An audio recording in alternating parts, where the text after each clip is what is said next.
Hey, welcome back to On Point, everybody. This episode, I sit down with Kyle and we talk about arrow setups and how I was kind of being an idiot this year before season with tuning and trying to figure out what spine my Evoke 31 wanted, and just talking about tuning, arrow spines, and quality of arrows, and then kind of dig into shooting fundamentals and broadheads. So we kind of hit everything on this one, but this one was really geared towards arrows since I'm sitting down with Kyle from DCA Custom Arrows again. And the guy builds a lot of arrows, really knows his stuff, and really dives deep into spin testing and spine tuning and all this stuff. So great guy to talk to, very unbiased, and got to talk to him about his first time taking a big game animal with his bow setup, or any setup for that matter. But if you haven't yet, be sure to go on to the YouTube channel. If you guys are curious about what the bow lines are going to look like this year, I'll be sitting down with Corey Miller here later this week talking about the PSE lines. And then, Matthews, Bowtech, Hoyt, they're all going to come out right after PSE. And I'll be doing YouTube videos on all those like I usually have done, at least the last 2 years. And you just type in Garrett Weaver on YouTube, search for me there, and I'll pull right up, sub to the channel, hit the bell icon so you get notifications as I upload. So outside of that, appreciate you guys, and I will see you at the end of the episode. Yeah. Okay, so let's go ahead and officially get this thing rolling. I forgot to push the record button the first time. So no problem. So this is your second year hunting. Yes. Last year you said you barely made it out, and this year you were able to build your own arrows and really dive deep into the arrow building, and then go out and harvest your first animal with the bow, right? Yeah, that's correct. I mean, we talked about it last time that when I got into it, I lived at the range and would shoot for hours on end, just working on my groups, getting everything tightened up. I don't come from a hunting family at all, so It was all new. I've heard a lot of the podcasts where you guys are talking about, first-time hunters and, how to get into the woods and things like that, challenges to overcome, and that's huge. I mean, I'm living proof of it. It's tough to find a spot to go hunting. It's tough to find people that, all my good friends want to take me hunting, but it's hard to get schedules to line up, and then to get access to land that they have access to if it's a lease or something like that. So there's a lot to get through to get into it. But I did go out twice last year, saw just a few, one big doe about 60 yards that was staring right at us, and then obviously out of range, and then another one where it was just a very small, I think they were both fawns, honestly. But it was good to get out. I'd love to be out in the woods. It's kind of my favorite place to be and just to hang out. But this year I got to go up to my buddy Josh Dutton. His family has land up in Wisconsin, and then that land backs up to tons of public land. I mean, it's insane the amount of public land they have up there.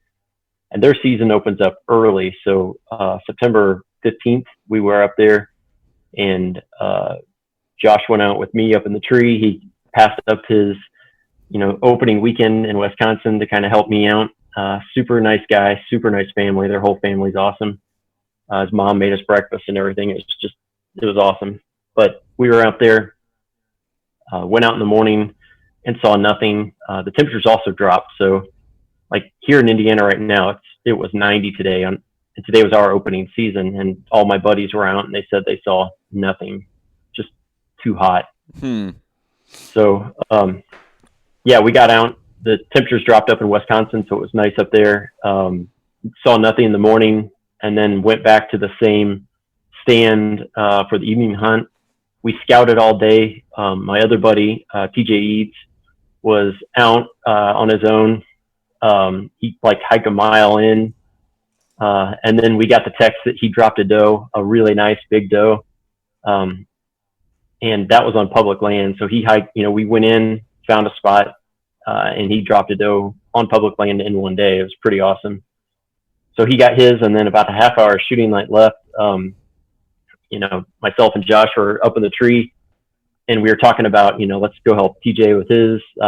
It's going to be a huge haul to get that thing in. And as we were kind of discussing that, my back was to where the buck came in, and Josh, we're kind of having a pretty casual conversation, and then Josh just goes, "Deer." and I just freeze. I could see in his eyes that I don't have a lot of time. So I turned around really slow. It was a small buck, as everybody probably saw in the Instagram post, but it didn't matter to me. I wouldn't trade it for anything. I mean, just the weekend, the camaraderie, people I got to meet, it was amazing. And then, yeah, I turned around pretty slow. The buck came down. I knew he was under 30 and over 20.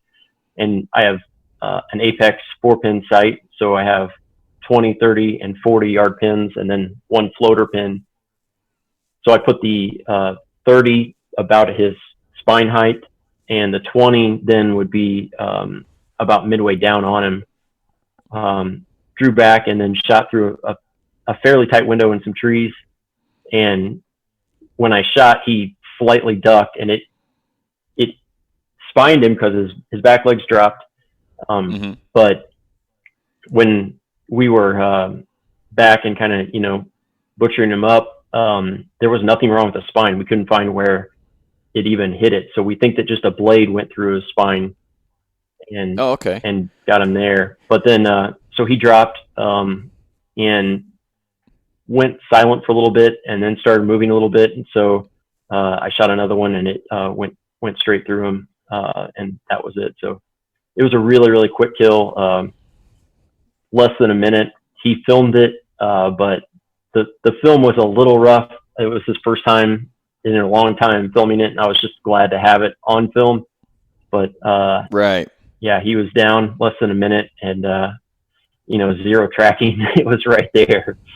So that's an awesome memory, man. I remember, and congrats on your first buck. That's freaking cool with the bow. Anyways, I mean, I'm sure you've killed others and stuff. No. Is that your first buck? Period. First deer, first buck. Yeah. Everything. Oh, okay. It was a big event. Awesome. No. I mean, my first buck with a bow. I mean, yours was probably twice, maybe 3 times bigger than mine. I mean, it was just, if you grabbed the horns, your hands would have been taller than the horns. It was a towhead, but my brother kind of caught that on film. Didn't get the shot on film, but the rest of it, right after I shot, everything's on film, and I wouldn't trade that video. I should post it on Instagram, but I wouldn't trade that video for anything. And that's probably one of my top hunting memories ever. And so when just listening to you talk about it, I'm so excited that you got that on video. You're going to cherish that thing forever. Yeah, seriously. So. I mean, I'll be telling the story for the rest of my life. And I kept the antlers and everything, and they're small, but like they're mine, and yeah. Man, I've had some really good backstrap tacos lately, and I love it. I love everything about it. I can see, I was in it because it was a challenge, and so when I got my bow, my first bow, I was like shooting. We talked about this last time, but I was shooting and just obsessed with getting the arrows to fly right, and then it just became a thing. We're similar in that way that when something is a little difficult or doesn't make sense, we're on it. We just run with it and figure everything out as much as we can. And so I did that with the arrows, and that's how I do things now. I build really good, predictable arrows. And I built for a lot of hunters, and they were just hunters, and they don't want to mess with arrows. They're glad that I know the numbers, but they don't care. These are my friends that tell me this. Right. And they just, I'm sure you're exactly the same way. As soon as you get to C and FOC, their eyes are glazed over. But I completely get where they're at now. It's a whole new thing for me, and I'm dying to get back out in the woods. It's like I said, the season just opened up here in Indiana, so hopefully I'll be out. It'll probably be mid-October by the time I get back out, and then hopefully I'll be out late October as well. But so you're going to be hunting more whitetail then in Indiana? Yeah. Yep. There's you got any other hunts? What's that? You got any other hunts besides Indiana coming up? I'm working on it. Maybe I'm trying to. It's I have 2 little guys and a full-time job, so as you know, getting away from the family's tough, and I already got my buck, so it's not a super high priority. So I kind of gotta, as everybody does, you have to keep keep the family happy and get your family time with them. I mean, I love being with them, and I wouldn't trade that for anything. So I'll hunt when I can now that I got my buck, but I'd like to get up to Michigan to hang out with the guys from the Bowhunter Chronicles podcast. They asked me up there, so I might go up there and shoot a little bit with them. But man, it's getting time away. October just flies. It's so crazy. Dude, no joke.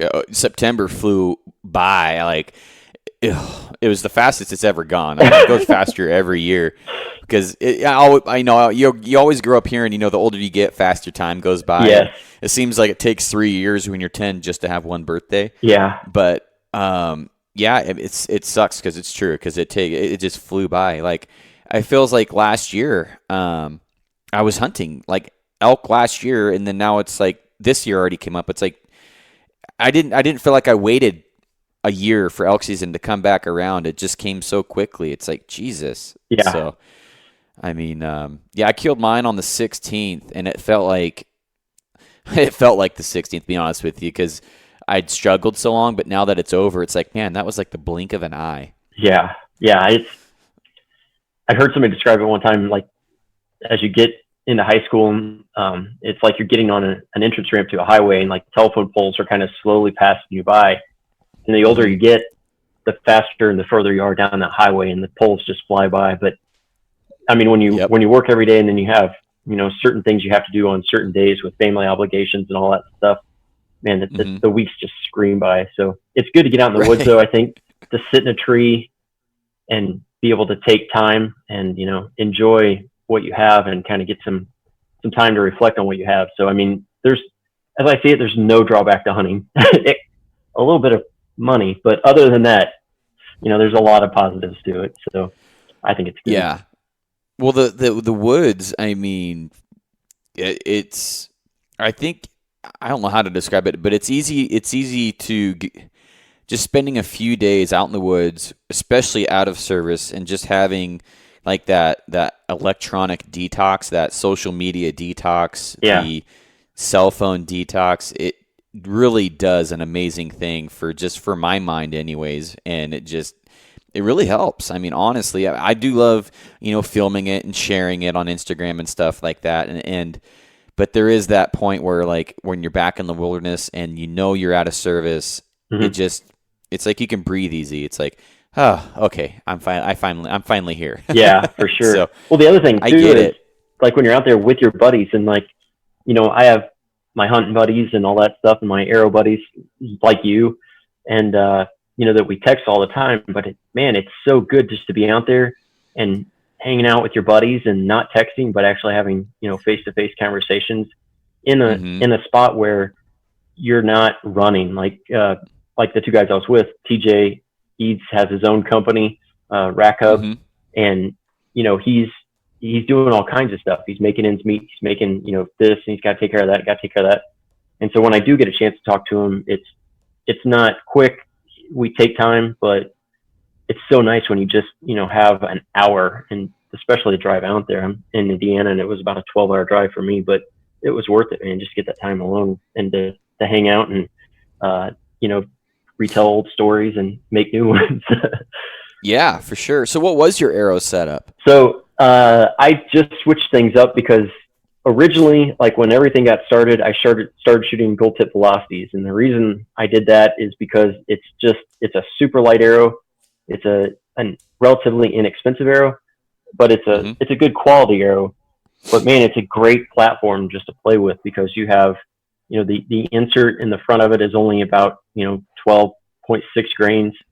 And then they have the gold tip back system, so you can add 25 grains to that, and you could really just stack things up and try a lot of different things, put a different point on it. So it was just a great, and it still is kind of a test bed for me. But I've been building tons of the Rampage and tons of the Axis, the Black Eagle Rampage and the Easton Axis. And I love the Rampage. I mean, love that arrow. I've tested it on my spine gauge, and not only are they super consistent arrow to arrow, but around the arrow, they're super consistent. Same with the Axis. And I really like the 204 ID arrow. So the gold tip velocity, I'm sure you know this, is a 246, the standard diameter, and then the Rampage and the Axis are both the .204 diameter or ID arrow. So you have tons of options for inserts. You have, all the hit inserts that Easton has, the aluminum, the brass, and then, Bill from Iron Will has his system. So he has the stainless steel inserts from 25 to 100. He has his impact collars that he can run. And then Victory makes a bunch. And Black Eagle has their insert. And I love the Black Eagle insert. It's 55 grains. And that's what I was running. So I had when I was hunting this time, I had a Black Eagle Rampage 300 spine. The dynamic spine on it was a 307. And then the total weight of it was about 460 grains. And that was coming out at 273 feet per second. I have a 30-inch draw, and I was pulling 66 pounds. And the funny thing about that is, I've been basically prepping to go hunting for the last 2 or 3 years. And of course, right before I go hunting, I change everything. So exactly. When you said that, I'm like, dude, that's a typical arrow guy. Yeah.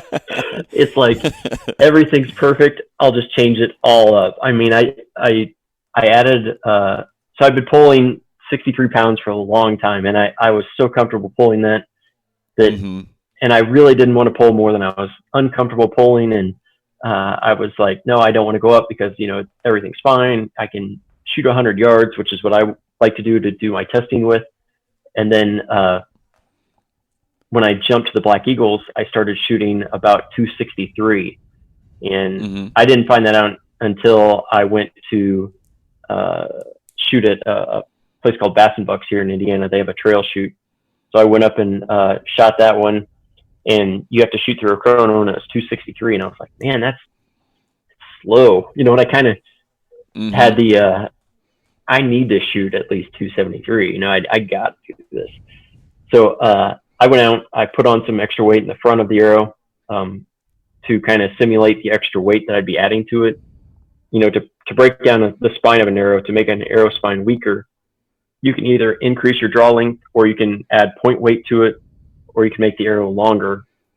And so to simulate adding a little more weight to the bow, I put some weight on the front of it and shot that, and it actually grouped better. And I was like, oh yeah, I'm definitely turning it up now. So I have that's interesting. Yeah. So did you, so what was the final, based off of your setup and everything, what was your final spine that you actually ended up going with, and how much point weight did you have? So it was a 300 spine, static spine, and then the point weight was 100, and I was shooting the Iron Will S100s, and then the insert was a 55 grain, the stainless steel insert that comes with the stock insert that comes with the Rampages. But it's a hardened stainless steel. I mean, when I rough those up to build it with them, it takes a lot of very coarse sandpaper to get through that. They're really hard, and like I said, I love them. I would say that the Iron Will, the whole hit insert system, is probably the most bulletproof for the front of an arrow. But I really like the Rampage because it comes with the 55 grain insert. And then, like, when somebody contacts me, I was actually running a setup right before you called for somebody, squeezing last one in. And sometimes I go with the Black Eagle Rampage, and I'll put, instead of the 55 grain insert, I'll put the 16 grain aluminum hit insert in it, or something like that. Whatever I need to do to get the spine right or get the weight right. And then I'll adjust the spine, go with the lower spine or a higher spine, or whatever it takes to kind of get it in the right zone, I think. And I could play with both length of the arrow or the shaft length of it, all that kind of stuff. But right. Well, this year I was kind of like you. I changed everything up, and me and Brian started like building a friendship, and I consider him definitely a good friend now, especially one in the archery industry that I can trust. And so I was like, dude, I really want to use your stuff this year. Let's try some arrows and some of your broadheads. And so I got some, and I just was having arrow issues. I can't say arrow issues. I was having accuracy issues, and I'm like, okay, what's going on here? So I started really diving into, just troubleshooting. Was it me? Was it the broadhead? Was it the arrow? Was it the bow? And so I just completely. This is like 2 weeks before season. Yeah, I know you. And I bought. yeah, I got that Evoke 31, and then finally I'm like, all right, I'm gonna text Kyle. I'm like, see what he thinks here. And for years I've shot the 340 spine axis, and so I kind of just went with what I thought was the equivalent in a day 6. And long story short, you're like, I don't think you should be shooting a 340 axis. I think you're underspined. Yeah. I was like, and yeah, and I'd been shooting that for years without any accuracy issues, but I knew how much point weight until I lost and was definitely unstable. And so I'm like, I'm under that, but this is the first time I've shot the day 6. Maybe their spines are a little bit different, or there's, I'm using the methodology on a completely different arrow here. So I ended up going a stiffer spine, took your suggestion, went to a stiffer spine, and we are like 4 days out, and I'm like, I bought 300 spine axis thinking I'm going to find out. Like, I'm going to get some more stiffer spines from Brian. I'm going to have him completely build them up with a helical and have him completely just send me some finished arrows. And then right before that, I went out and bought some day 6, some Easton Axis 300 spines. And I moved my arrow rest a little farther inside, which I wasn't wanting to do, but it completely started getting bullet holes. I'm like, okay. It was like not even a 16th on the rest, maybe a 16th on the rest. It was a little outside, but I was definitely farther inside than what I thought I should be on the. And when I talk about inside outside, I'm talking about moving the rest left or right for guys that are wondering. So I was a little farther left on the rest than what I wanted to, and basically just trying to figure out where my center shot is and stuff like that. And I even called Corey. I'm like, dude, I cannot get this thing to shoot broadheads. And he's like, oh, don't worry about it. Just put it right here. And as soon as I did that, I was like, yeah, I'm such an idiot. So I was like, so it was a little bit of a bow tune issue. And then it mixed with a spine issue, kind of like hiding each other, like holding each other's hands. And I'm like, and I think a little bit smaller brace height was also another contributing factor in there. I was like, Jesus Christ, I changed everything like 2 weeks before season. But long story short, I got it figured out. I was shooting the day 6 Evo X's, and then I'm like, if I just, and I can get those to shoot just fine, but I'm like, I'm just going to go back to the basic. I'm going to go to a smaller broadhead. So I went with the regular Evos, and went to a stiffer spine, went to a helical, more helical. I'm like, I'm going to do everything I can building wise and material wise to get these things to fly perfect. And then you fast forward like a day before season, I'm smoking shit at like 80 yards, just thumping stuff in there. And I'm like, oh man, I cut my teeth on that. Came in close. But so talk me through, because I'm glad I called you, because I'm like, man, I don't think I'm underspined, but based off of your system, I was underspined. So walk me through what you were thinking as you were trying to help me out, kind of your side of looking at my issue here, because I want guys to help learn from what I was kind of going through this year as I was working through it. Yeah. So it's a little complicated to explain, just because you have to run the calculations to find it out. I haven't looked at one of the charts that Gold Tip has, 2 years, year and a half at least. I don't even reference it, because it's just, from what I've seen, it's not even close to being on. I think we mentioned this before, it's kind of in the ballpark-ish. It's a good place to start, but the biggest thing that I think that people could do if they're having issues, number one is to kind of get your bow set up correctly with those arrows. And so, you said you were having problems, and it's funny because I know you're a super technical guy and you're a super big arrow nerd along with myself, but it's tough when it's your own stuff, when you're working on your own stuff and you're shooting and you're like, I know I'm a better shot than this. And it's like, it's never the equipment. It's always you, you always think there's something I'm doing wrong, but when you change everything, when you change anything, you change everything. And the biggest thing you can do is to step back and kind of go through everything again, and it doesn't take long, but it is, everybody, including myself, we always try to jump to, oh, I can just do this and I'm good. I can just do this and I'm good. If you just take a step back and kind of start going through things. And so, with your bow and kind of everybody's bow, the way I do it as well is, go back, measure your center shot, see where your center shot is. And that's basically measuring from the inside of your riser to the center of your arrow. And then that should be about 13/16. Get that set. Yeah. And then go back, shoot through paper, take some other measurements, like your axle to axle, make sure that it's correct, measure your brace height. Most of that stuff should be on or very close to it. No bow is ever going to be exactly perfect. There's too many variables with all these things, but get it close. Like I said, 13/16 on your center shot, and then step back, shoot through paper, try to get your bullet hole at about 3 yards, get a bullet hole. And then if you're not getting your bullet hole, try to make your adjustments either with a yoke system, twisting your yokes or moving your top hat. And I don't even really want to get into, which one you need to move or anything like that, because if you don't know, then your bow shop should be doing it. But the big thing is, well, oh, go ahead. Or no, keep going. I don't want to interrupt you. Okay. Jump in though. I mean, if you hear something, because I like having the back and forth with you. Yeah, you're bringing me to a point where, like, it's always good to get an outsider's perspective when you're, and like you said, it's always harder for me to work on my shit because sometimes it's like a puzzle. Sometimes you're too close to it, and you just have to step back. And so after I was like, okay, I'm missing something here. Obviously, I'm overlooking something, and so I started at 7/8 on my center shot.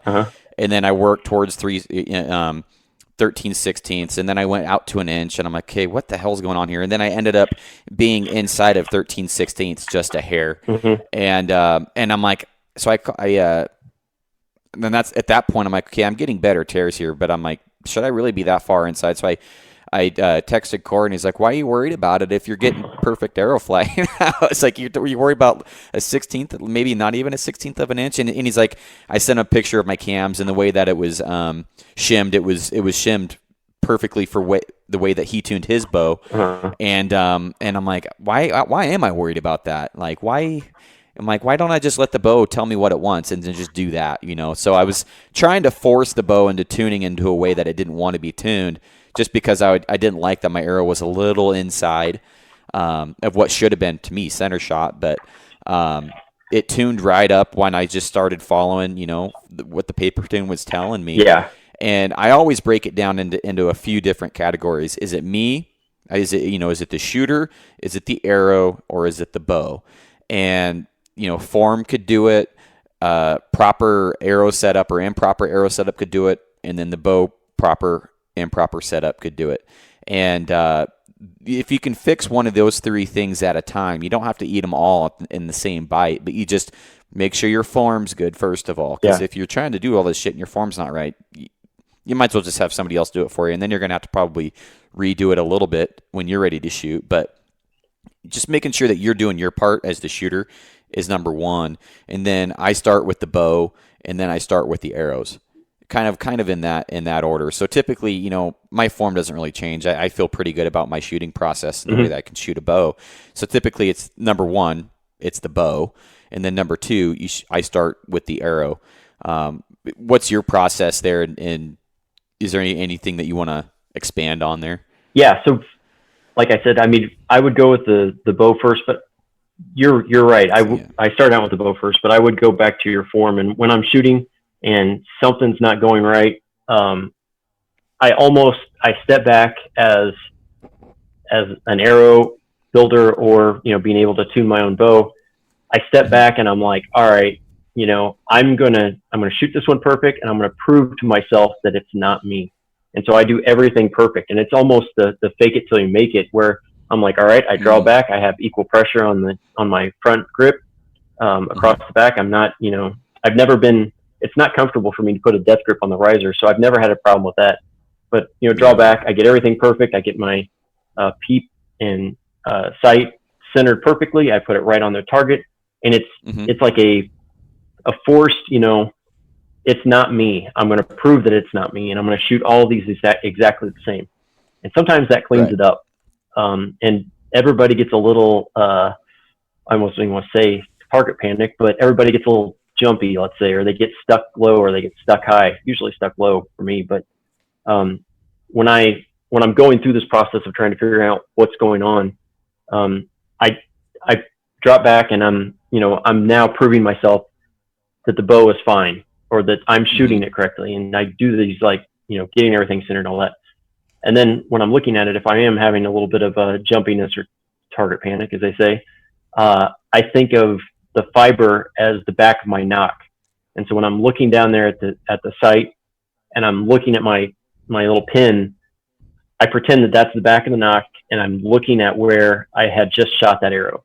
And so I pull back, I put that nock right on the center of where I'm trying to hit, and just slowly let my finger, do the work. I don't shoot a back tension release or a thumb release. I just have it's a chicken wing, which is, I love it. It's True Fire chicken wing. But yo, you like the chicken wing? I love the chicken wing. I hate that. I hate that one. We were my friends gosh, right my buddy. Till then. I'll talk to you later. Oh my gosh, my buddy went to the chicken wing, and I tried it one year because he was dealing with target panic. Yeah, and so he went to the chicken wing, and I'm like, dude, this thing has fucking trigger creep for days. Does yours have trigger creep at all? Because his was like horrible. You can adjust the length of the draw.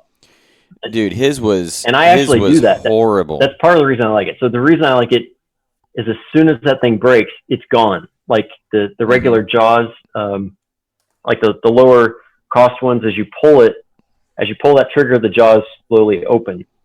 And if you pull it at different rates, it'll release the string differently.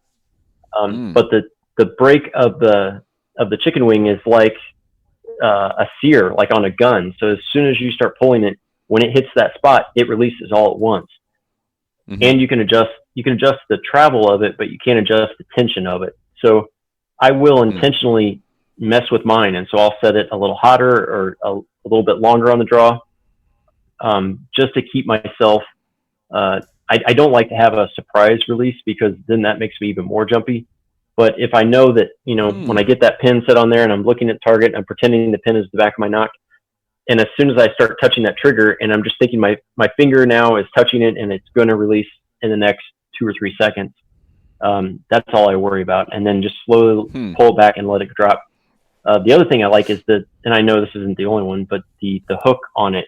I don't like the claws because you have to look down to hook it, but I can put the chicken wing on without looking at it. Just kind of feel the D-loop with my thumb and then hook the hook on it and then pull back and release. So yeah, I'm the same way. That's why I don't like caliper releases, is because it's kind of harder to get it without looking. But with just a little practice on the open claw, it's super easy. Yeah. What release are you shooting? It's funny you ask. I all year hunting this year. I was using a wrist rock. I went back to my favorite after I was done with that True Fire, that cheap $35, $40 one I'd been using. Caliper release. I went back to my favorite, which is the short and sweet. Actually, the short and sweeter, and shot that. And I shot that hog, I shot that hog with the cheap release.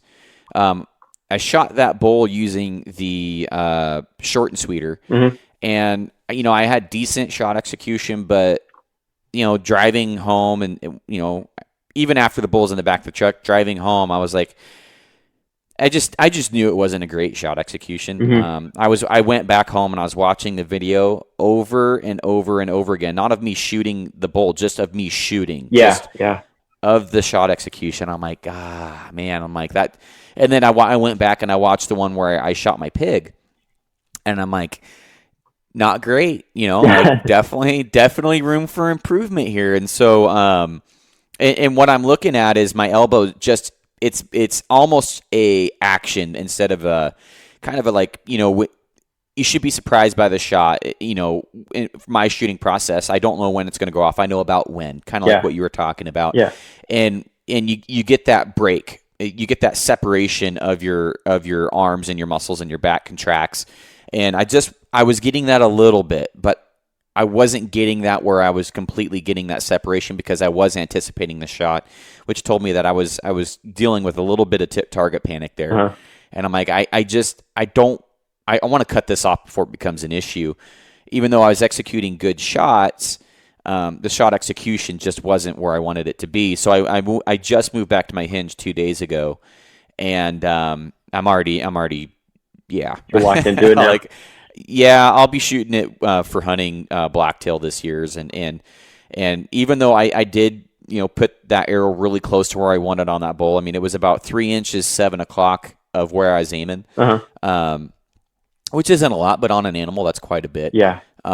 It just bothered me, because I'm like, man, I know where my pin was. Like, that's not where my pin was, and and it had to be something that I did on the shot to cause that. And if I was getting a better shot execution, I would be shooting behind my pin, in my opinion. Yeah. And shooting that far, I shot 80 yards, and shooting that far with the broadhead, could it have been a little bit of a loss of accuracy?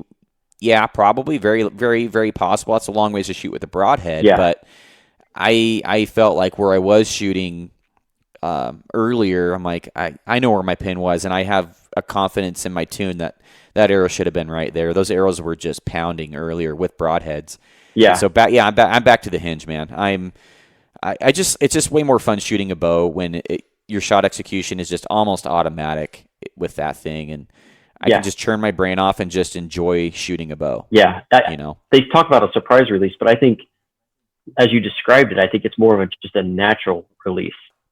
So if it feels like you're not jumping, or you're not pushing a button, or you're not, using your thumb, if everything just happens in slow motion and it feels like part of what you're doing and part of you, then I think it's a good release. I was saying, I was up at Bass and Buck shooting that kind of tournament, and I shot one, and it hit where it was supposed to.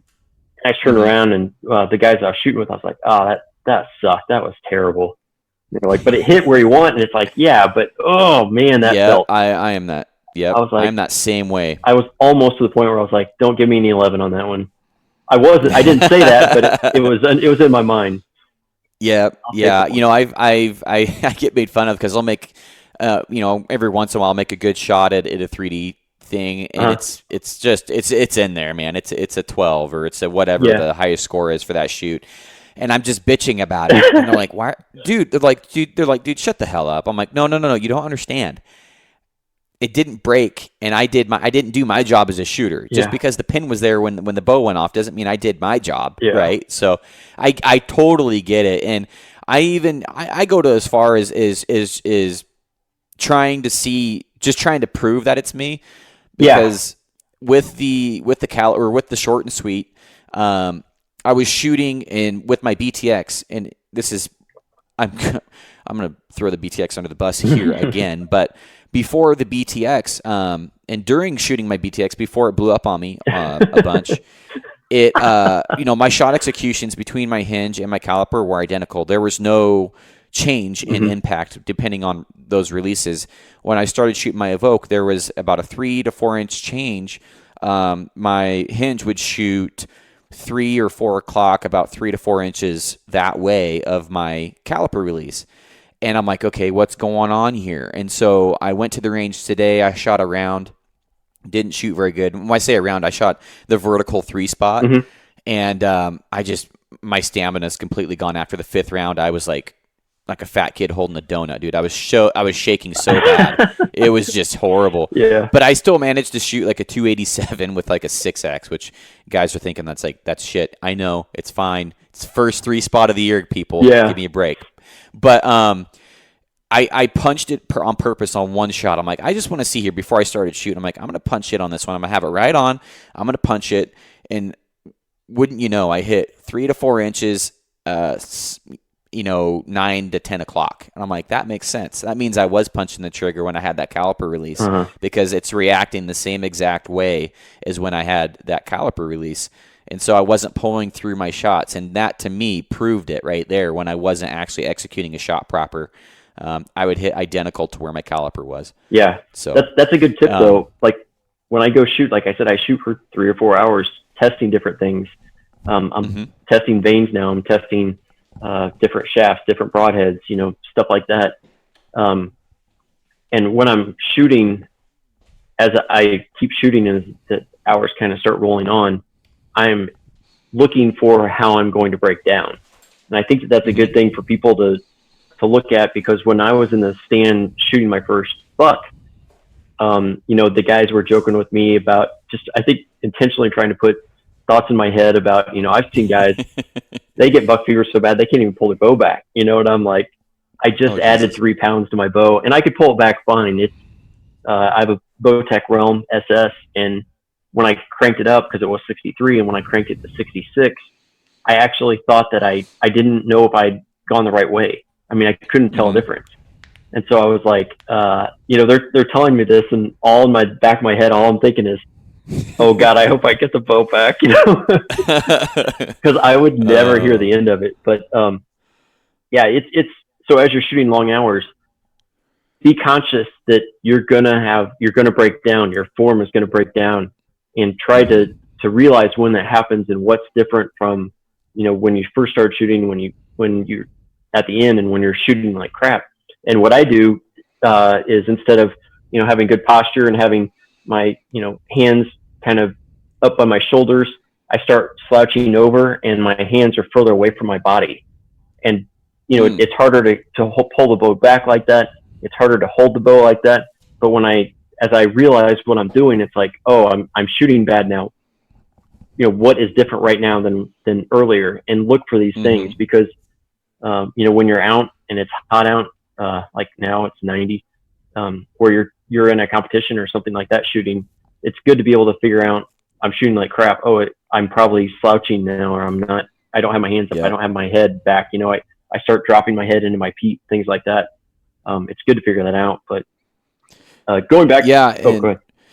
Yeah, I was gonna say, because when I started getting tired, I had lost about 3 to 5 points in the first half of the round, and or whatever first 5 sets or whatever the hell you call it. I'm not a target shooter, and I dropped a few points, but I was still shooting above a 290, and I'm like, okay, that's pretty good for your first night back out, and then I started just blowing the target out at 7 o'clock on my second 2 targets, and I was getting tireder and tireder, and I just completely, if that X was right there, man, I would have shot like a 300, because I just started blowing the shit out of that 7 o'clock spot just outside of the 10. Yeah. And I'm like, I'm going to build muscle here, and I'm just going to focus on executing good shots. I'm not going to completely worry about just my shot, kind of my muscles breaking down. I'm going to act like this is a workout. And so I'm just trying to build the muscle back. And I could identify what the problem was. It was me as the shooter, and my shot process was not breaking down. My body, my muscles were, and so my shoulder was starting to creep up a little bit, and then I was dropping my arm right at the last second. It's fine, but I'm just going to deal with that for probably another week or 2 until my muscles start getting better. But I'm just going to focus mentally on keeping the pin where it needs to be, and keep pulling and shooting, the shot process. But sure, it really sucks when you used to be able to shoot like 3 or 4 complete rounds. So you'd shoot, I don't know, there's 3 arrows, so there's 30. You'd shoot 60, 90, 120 arrows a night, and you're like tired after 20. Yeah. Yeah, I heard somebody say that you always shoot the best right before hunting season. So you're shooting all summer and everything like that, and then the moment you start spending all your time in a stand, that's when everything goes to crap. And then you try to start into indoor season.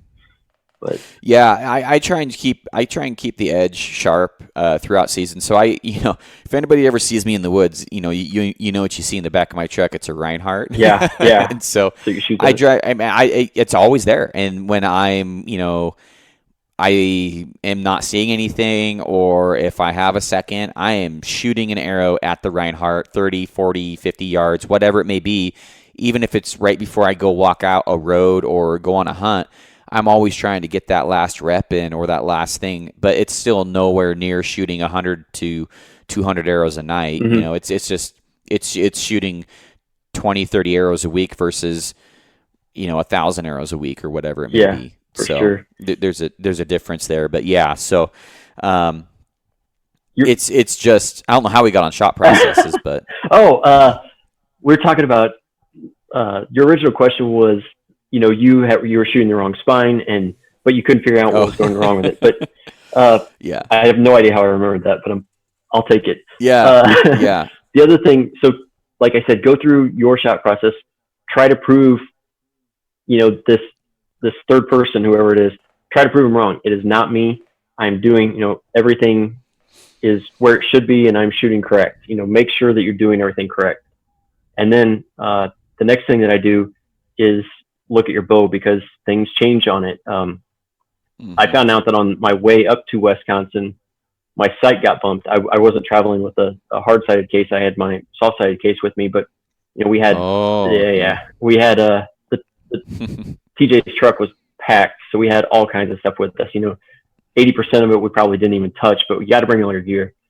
But we had all that stuff in there, and then when I got there, we threw around the target, and we were like, it's night. We got there late at night, and we were like, let's sling a few arrows, and I was like, I'm good. I know I'm on. But I got out my bow, and we were just shooting a few arrows, and I was high at like 20 yards, and I was, 6 inches high at 20 yards, and I was like, what is that all about? Smokes. And so, what sight were you using? This is the Apex 4-pin. Okay. I love the sight, but it's not an expensive sight, and I'd say it's a cheaper sight. Yeah. I like it because it's. I like 4-pins because I have 20, 30, 40, and then that slider. And so when I center everything, I know that I have those yardages, and then I can shoot from 20 all the way up to, with my current setup, all the way up to 105. And so I love it, but honestly, it's not as durable as I think it could be. I replaced a lot of the screws on it with stainless steel screws and stainless steel set screws, just to make sure that, mainly that the small Allen wrenches that they use to make those adjustments or to loosen or tighten something, when you use a small Allen wrench in a regular steel set screw, it'll round it out. So these stainless steel ones are much harder, and you get better ability not to round those out. But anyway, so I just moved my sight down. I shot a couple because I was like, maybe it's me, maybe I'm just tired.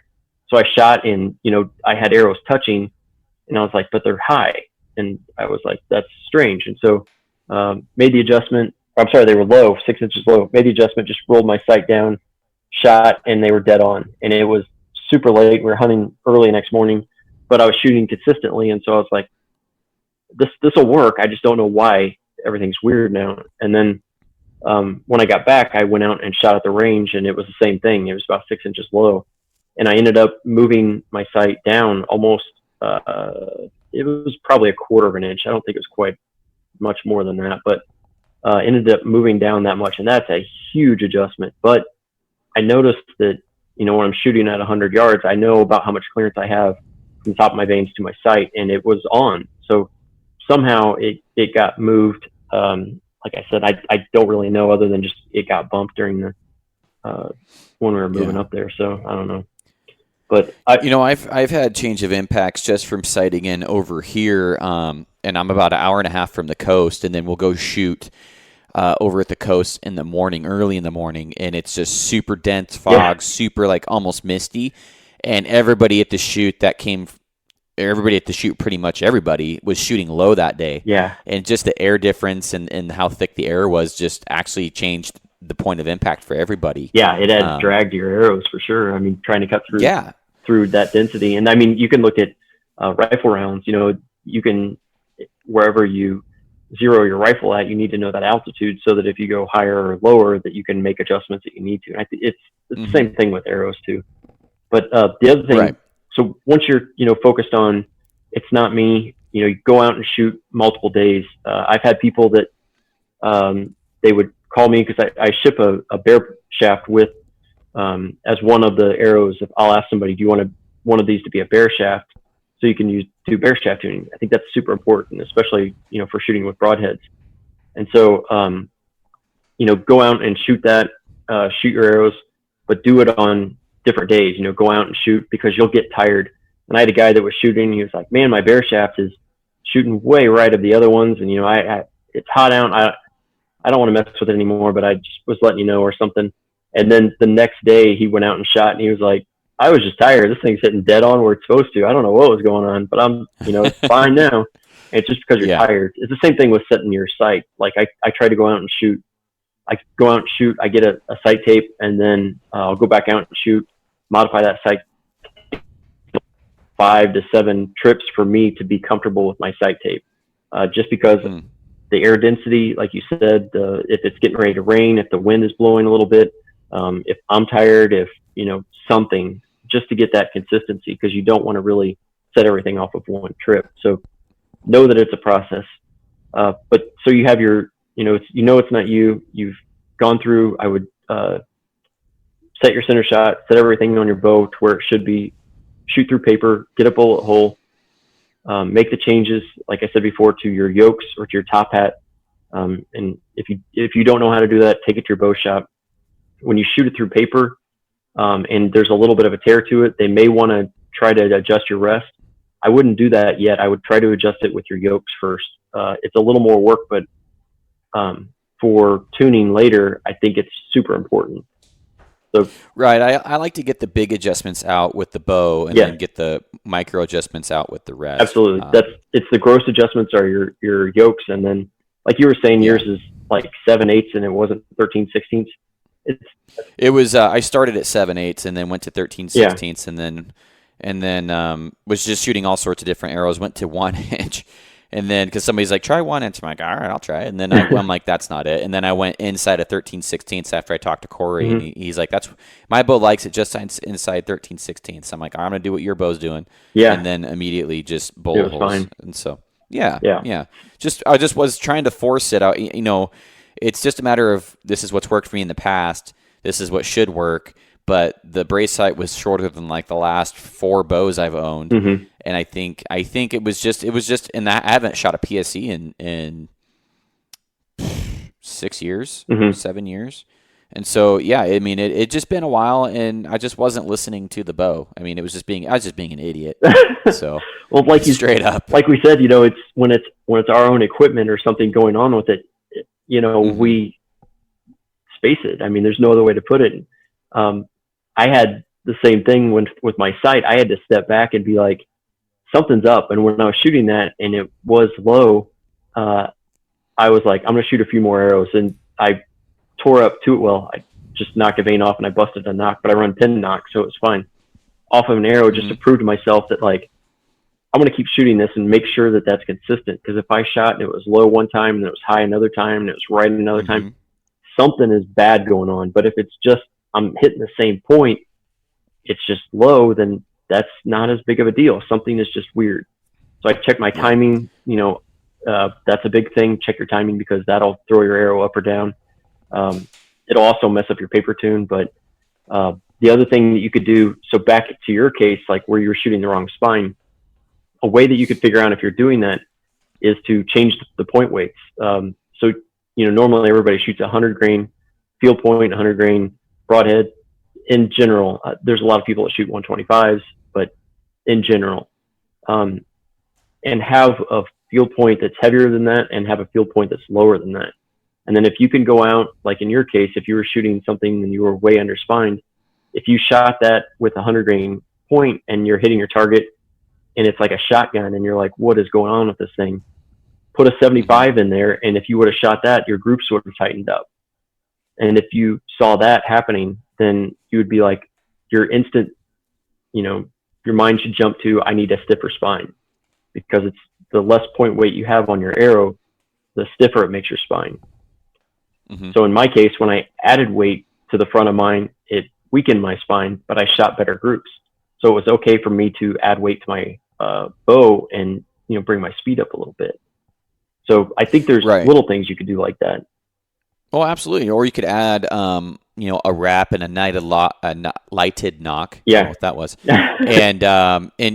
and maybe bigger veins to add more weight. Or there's a lot of things you can do to the back of your arrow too. Yeah. To change to stiffen the spine if you're wanting to stiffen it up too. I mean, I think a lot of people really forget about the back end of your arrow as well. And I went from everything from spin testing all my arrows to, I mean, I was just taking these arrows apart, and I'm like, I can't figure out what it be. This should be the spine. And then after calling you, I was like, okay, maybe Kyle's probably right here. So I mean, you needed an intervention is what it was. Yeah, I just needed someone to be like, dude, quit forcing it. Like, buy the stiffer spine. Yeah, for sure. But it's really tough to do that. But I think that there's a lot that people can do in general. So, I appreciate when they come to me because I figure all the stuff out for them. I have guys that, hey, I'm getting a new bow. Is there anything I need to do with these arrows now because of this? And I'm like, no, you're fine because of this, this, and this. Everything should be cool. And they're like, great. So I'll take care of it. The other thing that I can offer is, the build quality. So I go through and I try to build the best arrows that I possibly can. Not only that, but I spine align everything so the arrows are consistent one to the next. But commercial over, what people can do if they're just curious and they want to make sure that they're shooting the right thing is play with that point weight. I think Dudley has mentioned before about, adding a turn or taking a turn off of your bow to increase or decrease your poundage of your bow. And I think that's obviously a great idea. I mean, there's no way you could say Dud was wrong on anything. Oh, maybe you could, but in this case, he's dead on. In a lot of things he is. But it's harder for people to add that 3 turns and then pull back with either more or less force and shoot consistently, I think. But, throwing a different point on there, it's the other thing you can do if you do that is, like when I'm doing it, I just put them in my quiver and I don't put them in any certain order. And when I pull them out, I intentionally don't look at the end of it. I just draw back and shoot it. And then I go out to the target, 50 or 60 yards, a distance that you're comfortable shooting, and see which one grouped the best. And then try all those and shoot them again, see if they group the same, and then try all the different ones. Mix it up and really just start playing with it and know that something will lead you down the right path. So I think that that's a good way to kind of figure out if you're shooting and you're shooting bad, check your form, check your bow, and then play around with your arrows and see if maybe something's changed, or maybe there's a better way that you could be shooting or a better arrow you could be shooting. But I don't know. Right. No, I totally agree. And if anybody's ever wondering, well, what if I'm too stiff or too weak? I'd rather be too stiff, honestly. Yes. That's I don't know if anybody will agree with that, but you can change. I think you can easily add enough to bring a stiffer spine in, but it's really hard to bring a weaker spine stiffer. in. Yeah. You know what I'm saying? If you're shooting, it's also safer. If you're shooting like a 400, there's only so much you could cut off that arrow until you're kind of holding it up with your thumb or something as you're shooting it. But the difference is like with a really, really stiff spine, you'll shoot it and at distance, you'll have a good group and you'll have 1 or 2 flyers and you'll think, oh, I pulled it on that one. That's true. A super stiff spine is a less forgiving arrow. But like you said, there's a lot of reasons why you'd want to shoot an overly stiff spine rather than a spine that's too weak. I mean, just the first thing is safety, because you don't want to blow up an arrow by shooting a spine that's way too weak. I mean, I've had people that send me an email and I go through their setup for them and we're talking about arrows, and if I run their spine and it's bad, man, I've had to tell, I bet 3 or 4 people I've had to tell, you really shouldn't ever shoot those again. It's like, I got, a 30-inch draw and I'm pulling 70 pounds and I got this 500 spine arrow and it's like, oh God, Jesus. yeah. What's your number? I need to call you right now. But yeah, you better up your insurance policy. Yeah, exactly. I am not responsible for anything you send me. Yeah. So I kind of want to pick your brain here because you've been building a lot of arrows for folks. What's been your number one arrow this year? The Axis, probably. So 95% of everything I built this year has been either a Rampage or an Axis, and I bet I built more Axis than Rampages. They're pretty close, but I would say it's probably the 60-40 Axis over the Rampages. But when I'm looking at something, like if somebody comes to me, I like I said, I was just running the guys' numbers here, and I try to keep people above 270 feet per second, just because I think it's a good zone not to have too much drop. It's just a number to try to hit. 260 is fine too, but I try to keep people above 270, just because shot placement's number one. Yeah, this year is the slowest I've shot since I started bow hunting. Because back when I was shooting I think it was 405 or 410. I didn't know anything. Yeah, I was still shooting like 260. Actually, I might have been shooting 252. It was the old like 94 PSC Carroll Intruder, or whatever year the PSC Carroll Intruder 2 came out. It was like a 90s bow. But I was shooting super slow, and but I was shooting 261 this year with a 515 grain total overall weight, and that's the slowest I've shot in a long time. But that's about as light as I could get with Brian's system, and with the heavier arrows, I like to be around 280 is where I like to be speed-wise, yeah. But with the heavier arrows, you actually don't have as much shed velocity as you would with a lighter arrow. So there is kind of a silver lining. Yes. For the heavy arrow guys there. Shed velocity means, for guys that don't know, means that you're not losing speed as quickly. Basically, it's like the ballistic coefficient of a bullet. It's like your bullet's going to keep going faster, longer, right? Basically. So another example is ping pong ball. So if you really throw a ping pong ball hard, you can't throw it 20 feet. But if you throw a baseball, even though it's heavier, it maintains its velocity because of its momentum. That's a good example too. Yeah. But I would say that the Axis was number one, the Rampage was two, and then Victory and a few others kind of tossed in there. Gold Tip is still a popular one. I'm surprised you built that many Victories after hearing. Let's get into the spin testing the arrows, all the ones that you've been spin testing and stuff. I'm surprised that you were building that many TKOs after our conversation. Yeah. So I have arrows that I'm not as happy with. I don't like building as much. I don't want to throw any arrow manufacturer under the bus. I'm not sponsored by anybody for sure. Lord knows that'd be nice. But yeah, so I built my own spine gauge. It's as accurate as I can imagine, just because of the results that I'm seeing. It's like having an accurate tape measure. You could see a lot of variation or whatever. But so with the Rampage, as well as the Axis, when I put it on there and I add the weight to it, I can rotate it around, and the dimension or the spine doesn't change much. It's usually plus or minus 5 thousandths, and that's really good. And I've seen that, like I said, with the Rampage, Black Eagle Rampage, the Easton Axis, the Easton Injection is really good. That is probably one of the top ones that I've seen that's been just completely. In fact, I did about 6, and I barely saw 2 or 3 thousandths. Yeah.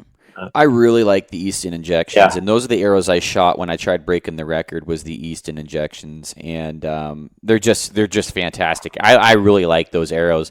I don't like Deep Six. Yeah, that's what I was going to say. Is I love these arrows. They're great, but I just don't think that the inserts that are available for the 166, 165 are that good. I mean, even like the X Impacts are from Black Eagle are good arrows, but I'm not a fan of the insert that comes with them. I'm not a fan of the Deep Six system.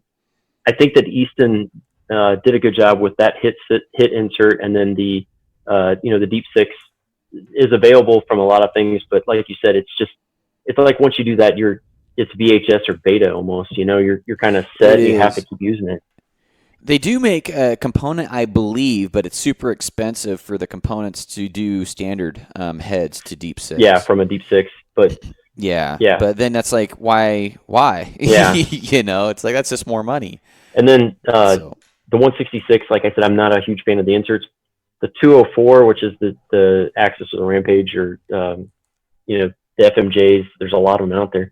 I think that they build a better arrow because they have a thicker wall than a standard diameter arrow. So like a Velocity has a super thin wall. I know you're not a super big fan of those, are you? Of the thin wall? Yeah, ones? Just the Hunters and Velocities. Yeah, I like a durable arrow, and I don't know how durable those would be. I mean, I know that Gold Tip has all the torture tests that they do where they put it in the machine and then they horseshoe their arrow and stuff. But they do that with a kinetic pierce. Is that what they do it Yeah, with? that's the trick. It's a super small arrow with a huge wall on it. And because you have such a small diameter arrow, it's, it's like a big I-beam or a small I-beam. You're not getting as much force because that lever arm isn't as big. From the center point of it out to where the actual compression or tension is taking place is smaller. So you have less tension, less compression on it. But I think the kinetic is a good arrow as well.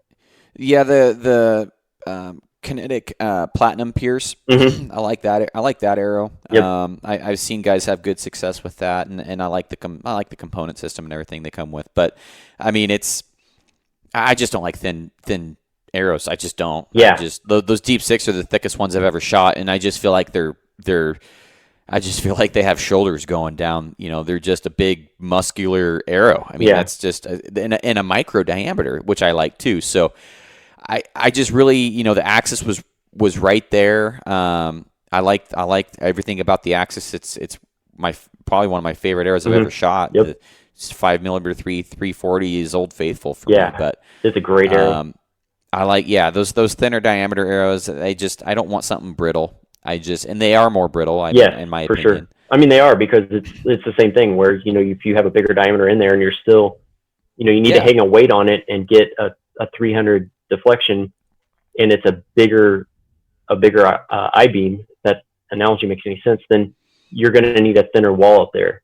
So that's the reason that, like, some of these huge, like the tank, the Carbon Express tank, they're super big. The 27s and stuff, they have super thin walls, but they're like a 250 spine, and they have no other choices because it is always going to be a lot stiffer of an arrow. But the Victory that I had seen, I've measured a bunch of them. I've built a bunch of them, and there's guys that love them, and I have nothing against that. It's just the same as Carbon Express. I'm not a huge fan of those, but I'm glad you brought that up because I was going there. I know you were, but the Victory, I've actually put them on my spine gauge and put the weight on it, and then slowly rotated it, and seen a lot of change in those. On the TKOs? The RIP TKOs, yes. Even the Elite. Those are a higher end VAP, right? On the Elites, I saw that, and it was when somebody asked for them, I offer other options. But again, I mean, it's, if somebody wants to shoot, I have to shoot green veins because I shoot green veins better. Yes, you do. And the reason you need those green veins is because it's a mental thing, and there's nothing wrong with that. It's like, well, I'll put green veins on them and we'll shoot Victory, and you'll shoot them straighter than anything that I could imagine. And it's just right. I'm glad you said that, because it is all what you have confidence in. But at the same time, when you're paying for something and then you're not seeing it when you're spinning it, or you're not seeing it during your build process. And I'll go to the and I'm not a big fan of Carbon Express as some of their marketing strategies. I don't agree with. I'm with you on that. I know what you're talking about. Their weight forward bullshit is bullshit. It's got weight forward when you add the insert in. Exactly. It's like, come on, guys. So you cut that thing in half. One half should be heavier than the other, and they're both identical. I'm like, get the hell out of here. Or if you measure the spine at the back and you measure the spine at the front, there should be a difference, and there's not. That's a problem, right? But I don't know. There's more happening. That's only what I've seen, and a lot of other people have seen. But maybe they're getting better. I don't know. I hate to be mean to anybody, but Well, after that, I have not shot or even purchased a Maxim, and I know that I'm supposed to be the most unbiased shooter I can be, and I am, but I'm also kind of unforgiving when someone's slinging bullshit. Really, come on now. Like, let's be honest here. I don't know. I don't want to get on my soapbox there, but so you're spinning the TKOs and you're not getting as impressive spinning results with that. Was there any other arrows out? And by the way, I want to ask you another question about the VAPs. Mm-hmm. Is they have that spine alignment line? Do they still have that on the label? That is there on the label. Okay, so how accurate is that based off of your builds? That is That's a good question, and I'm trying to think of a nice way to put this. I wouldn't necessarily go off that 100% of the I time. kind of already know the answer to this question. I just want the audience to know. Yeah. I would, if you have a way of determining the spine of your arrows, I would check the label with that. I think it's a good way to put it. I've never used it. So the ones that I built up for a guy, and super nice guy, and he's shooting them great. But he messaged me after he got him, and he was like, "Man, what's going on? None of these are, none of your spines are lined up with their spines." And I was like, about that. Yeah, they're not good at all. And like I said, I mean, I rolled these things around, and they were elite, so they were expensive arrows. And like I said, this is a great guy, and I'm sure he's shooting them great. But when I'd roll those things around, I could see where the weak points were, and I could see where the stronger points of the shaft were.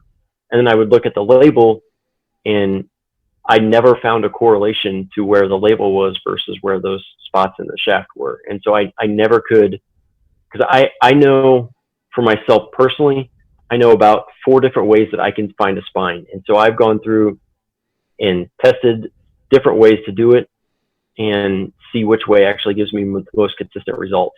And I checked those elites all 4 ways, and I never found a way that was consistently giving me the same spine that they were giving me. But right. And I know guys that have built those, and that's why I asked, is because it maybe guys that are thinking that they're going to use that, I'll save you some time. Roll them yourself or knock tune them yourself, because it's not worth. You're just going to save yourself time in the long run, because you're going to be back wondering why you're getting 8 out of 10 arrows to shoot, and you have 4 over there that are outside your group. Yeah. So I just, that's another thing. That's almost that's not as bad as the weight forward thing on the Carbon Express, but I feel like if you're using that alignment line, maybe you're costing yourself a few arrows accuracy, or you're costing yourself quite a bit of accuracy. Yep. And I totally believe that you are, if you are doing that thing. I think they're a good arrow, but I also think that you need to make sure that you're doing your due diligence when you build those things too. Yeah. The other thing that I found is just for people to keep an eye out for. A lot of times you'll see, like an Axis or a Rampage or an Injection, they have kind of a dull finish. It doesn't look like the carbon that you're used to seeing on like a car hood, that has the weave and all that stuff to it. If you see one with that weave on it, be careful with that when you're starting to scrape veins off, because usually that coating is not very thick, and it'll chip. And I don't think it has any real structural value to it. I think it's more of a coating, maybe a graphics kind of thing to look to it. But be careful with that. The Victories have that, and Carbon Express has that, and both of those I've seen that where guys will try to scrape off their own veins, or if I'm doing it, luckily I put a wrap on them, a nicely designed custom wrap. Commercial here. But I could put that over to seal that up and protect it. But if you're scraping that off and it breaks off that, as I call it, the candy coating, then you might have some issues with your veins sticking to it as well. So there's a lot of good stuff out there, but I would stick with Black Eagle and Easton's at this point are some of the best that I've seen. And my experience is limited. So if you hear from somebody else like a John Dudley or something like that has more experience with more arrows, then take that into consideration as well. He's legit, but he's also sponsored by Easton, so you're not going to get. That is 100% true. Yeah, I am not sponsored by anybody. I've said that so many times on the show. It's like, I don't care. I'm not sponsored by anybody. Yeah, exactly. That's why I like talking to you, is because yours about. And I've said this plenty of times on the show, I'm biased to what works. And you building arrows, you don't have time to deal with what doesn't work. So I love talking to you about it. Yeah, and it's a thing where if somebody calls me and they're saying, hey, I want to do this, I want to do that, and I want to do this, and I want to use this, and I'm like, I talk to them, I'm like, now this is something you need to take into consideration with it, and this is another option you could look at doing instead of using that. I know, like, I built some arrows with the fire knock inserts, and I have nothing but good Uh-huh. things to say about those. They're really good. The ethics archery stuff, I'm not buying into all the spinning parts of the broadhead, but Yeah, don't. Yeah. but I don't know anybody that personally does either. yeah, I've used them personally, and I would never, ever suggest a spinning insert right. just because to me, mine buzzed really loud. Uh-huh. Like, I don't like any aspect of the spinning insert. That's just another room for error too, for failure. But, yeah, if someone wants to go ahead and get a spinning insert, I suggest getting one that's just a regular stationary Yeah. or static insert or whatever they call them. But Yeah, their static inserts are really good. They're yeah, if they ever say you have to stand down at the end of a shaft, oh my God, it'll take. I mean, I'm sure I lost a few months of my life off of it because that carbon dust, man. I actually worked at. I'm here in Indianapolis, and when I was in college, I was an intern at Riley and Scott is named the company. They're not around anymore, but we had to sand some carbon from. They made IndyCar tubs at the time, and then they made some other things. And I was working there, and man, when you would sand that carbon, oh God! I mean, you'd have a full Tyvek suit on, a huge respirator on, and I would sand for, maybe an hour at the very most, and take that thing off. And it was this thing, you had red marks all over your face from the thing sealing at you, and underneath your nose, you'd still have the carbon dust. That stuff is so fine, it's bad for you. But yeah, if you sand on those, you wear a respirator or whatever you can find, and outdoors, get some wind going to take care of that. But they're good inserts. They add a lot of FOC. The big thing to talk about on that though is if you are adding a lot on the front, make sure that the spine can hold it. I think the trend is kind of fading now, but it was like a giant FOC. Everybody has to have FOC, dude. Yep. and it'll always be around. There's guys that take the Ashby report. He's a good guy. He did a lot of good work, I think. I think that there's different ways to do things on that though, but make sure that if you want to try it and you want to run it, make sure that you have a spine that's stiff enough to hold all that weight in the front. Because when you're adding 200 grains to the front of it before you put your insert on, or before you put your steel point on, you need a 250, you need a 200 spine. Make sure you're safe with that, and make sure that the arrow won't be too weak with that, because that'll affect your trajectory and your accuracy or precision, to be more precise. For sure. And so some other signs that if you're having a weak spine here, because we talked about paper tuning, you're going to have certain tears depending on weak, depending on knock high, depending on knock low, depending on strong spine. Do you want to get into that for the paper tears and stuff, or is that going to be a little too into the weeds here? Honestly, I've seen everything do everything. So seeing something that is either, a lot of times you'll see like a left tear, you need to use a stiffer arrow, or if it's a right tear, you need to have a weaker arrow. I just hit my headset, sorry. You need a weaker arrow, but man, it's so crazy that I think that the best way to do it is actually just to shoot distance and shoot the different field points on the front, different weighted field points. And that'll really tell you more than that will. And it's more accurate to what you're going to be doing. So if you shoot 60 yards and you shoot a better group with a lighter field point, you need a stiffer shaft. And if you shoot heavier field points, you need a weaker shaft. I think I went both ways there, but that's the results. You don't shoot through paper for everything. I think shooting through paper is important just to check stuff, and I think it's important to as a first step on the setup. But like I was saying a little bit earlier, I ask people if they want one of the arrows to be a bear shaft, just because I think that bear shaft tuning is super critical with the broadheads, and that's something we can get into if you wanted to talk a little bit about that, or what do you think? So your bear shaft tuning with the broadheads on there? No, you bear shaft tune with a. Oh, I thought I was like, wait, what? Yeah, that would be crazy. No, so yeah. So when your arrow comes out of your bow, if your point is to the right, as soon as you shoot, the drag caused by the veins straightens that thing up, and then it hits the target. And that's like the best flying scenario: a field point and veins on it. And then a step down from that is when you put a broadhead on the front of it. So the broadhead is going to be messing with the vanes, and it's not going to allow the vanes to correct as much as they do. So that's why your field point might hit different than your broadhead. If you just have a field point on there and no vanes, as soon as you shoot that thing, if your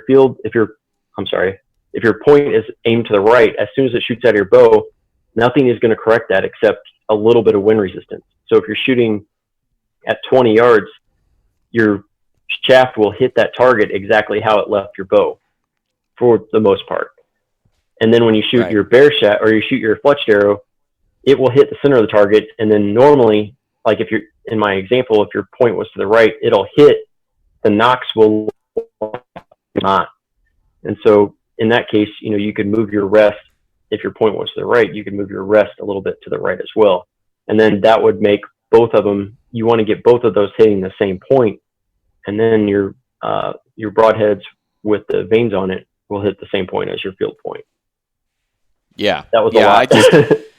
No. And that's why I wanted to, because I kind of want to get into your process here and stuff, because everybody kind of has their own way of skinning the cat here. And I'm always interested in hearing everybody else's process, so I can always try stuff or refine mine or something like that. But, I do the same thing. I watch videos about people fletching arrows while I'm fletching arrows, while I'm fletching, the 600th arrow that I fletched that year. I'm like, I've done this so many times, but there's always something little that you can catch in, hey, that's a pretty good idea right there, using that instead of this or whatever. But have you tried the new Sirius arrows yet? Have you got your hands on them? No, I haven't. I haven't either, but I've heard good things about them. But I don't know. I literally don't have any experience with them. I was just curious if you did. I've heard somebody contacted me and they were like, "Have you heard of these?" And I said, "No, I've never heard of them." But I'd be interested. I'm always interested to get new components or new arrows and just kind of see how they are, see what they offer. Like I said, between a Rampage and an Axis, the Rampage has a lighter grains per inch than the Axis. And so I can get, I need more weight, I can move to an Axis, or I need less weight, I can move to a Rampage to try to get somebody to whatever speed or weight that they're going for. Or if they're just contacting me, I can get them to where I want them. But having new components is always a good thing. I'm actually compiling a stack of 204 inserts, and at some point when I get a few more, I'm going to go out and shoot them through maybe Poplar or something like that, and just see which ones hold up to get a better idea of the structural capabilities. Because seeing them go through an impact, I think is and how they fail is super important to be able to, pick out the one that's the strongest. Or, I a lot of times have to go with different front weights. And so to be able to make combinations that will be the strongest is important. So if anybody has any 204. Yeah, I've heard a lot of guys, and I don't have a lot of experience with them, but I've heard a lot of guys really liking the Ethics components and stuff like that. It sounds like they make a good product. So yeah, I agree with that, but they're heavy. That's the only thing that I wish that there was more out there that was a little bit lighter, other than just like the stock Easton Axis aluminum hit. I wish there was something else out there different. I know Gold Tip makes one, but it's an aluminum that sticks a little bit out the front of it.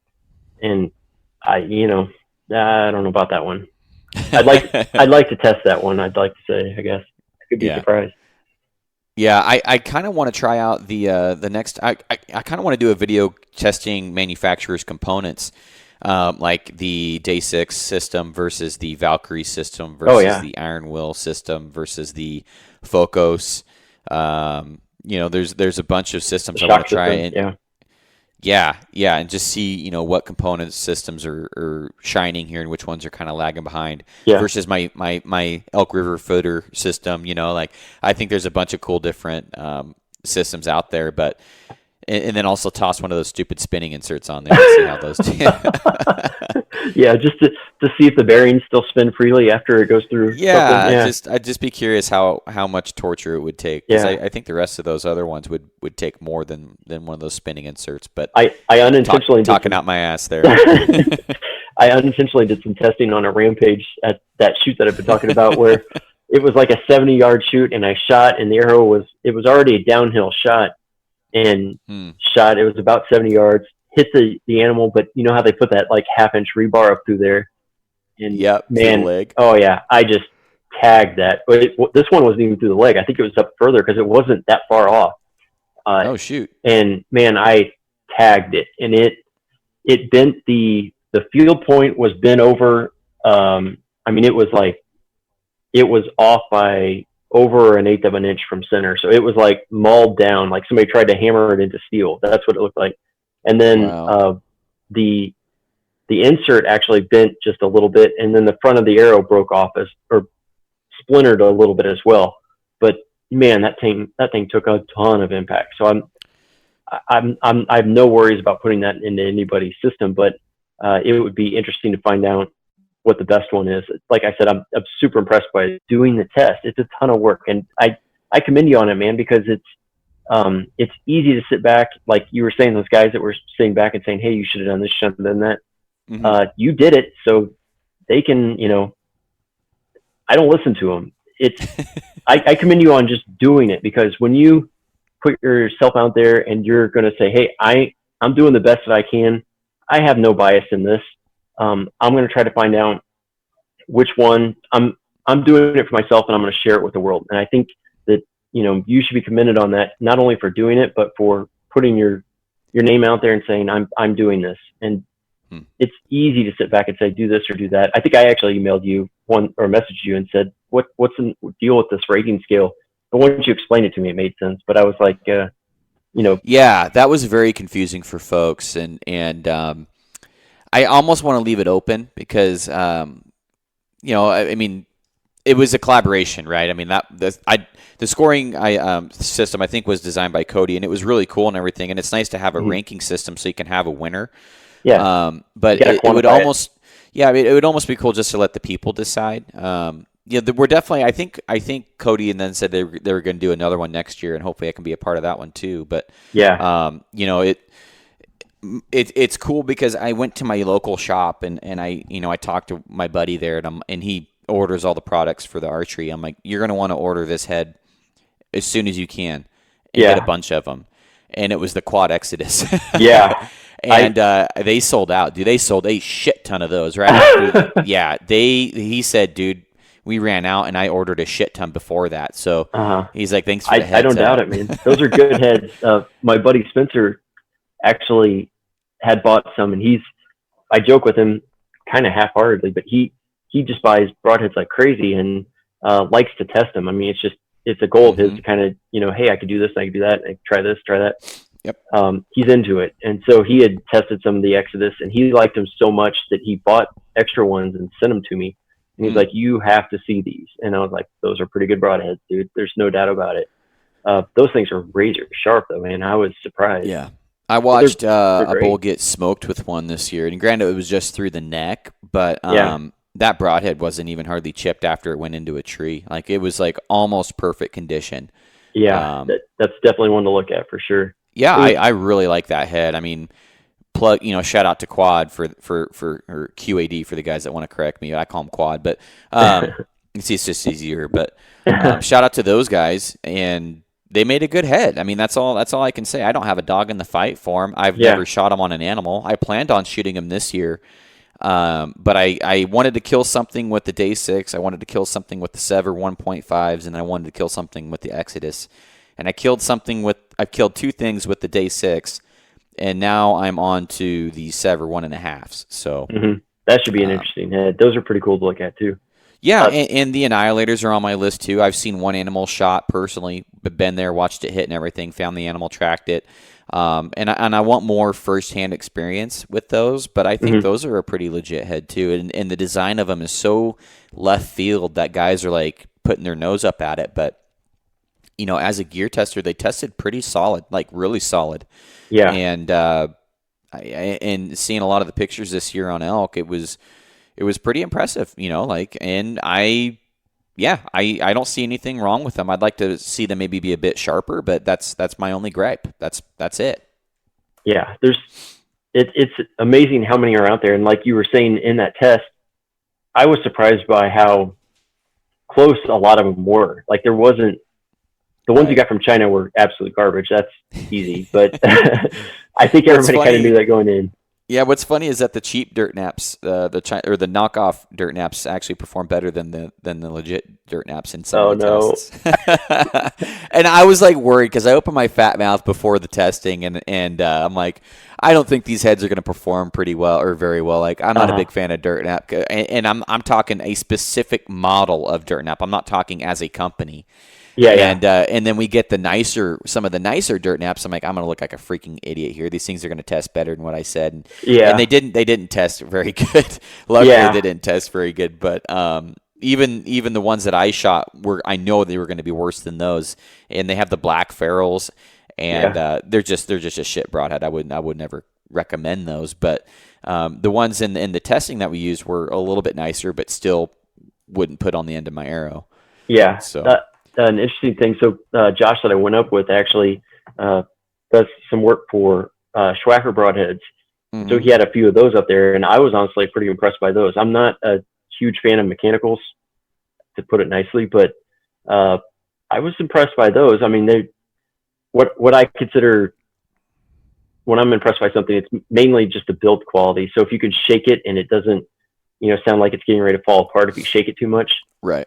For mechanical, I'm like, that makes sense. But I think that as far as I would go, have you changed into a mechanical, or have you changed from a mechanical, or what's I've shot a few mechanicals. Shot a turkey this year with the Rage no collar, and it was spot and stock turkey in tall grass, and I can't prove after it went through the turkey that it didn't bounce off the rock, because that's what a lot of people are claiming happened. Yeah. Which it's funny because there's me, my buddy, and my other buddy, and none of these other folks that are claiming that's what happened were there. But it was laying flat on the ground, and there wasn't really any rock. It was like a forested, nice ground area. Like it wasn't like a rocky area or anything. So it went through the turkey, and one of the blades bent, like noticeably bent. And I'm like, if it bent going through a turkey, I don't know about this head. But I really did like the fact that it had no collars, and that to me was a huge benefit. But it did deploy 3 times, dragging it, stalking through the brush. Oh, yeah. And so I had to push it back down 3 times, the blades back down. But, I mean, it was devastating when it hit the turkey. I just wasn't impressed by the durability. The Sever would be my number one pick for a broadhead. They tested the best out of all the mechanicals, in my opinion. Yeah. But not only that, they are solid. I mean, if you've ever had one or held one, or you've taken one apart, they're a solid head.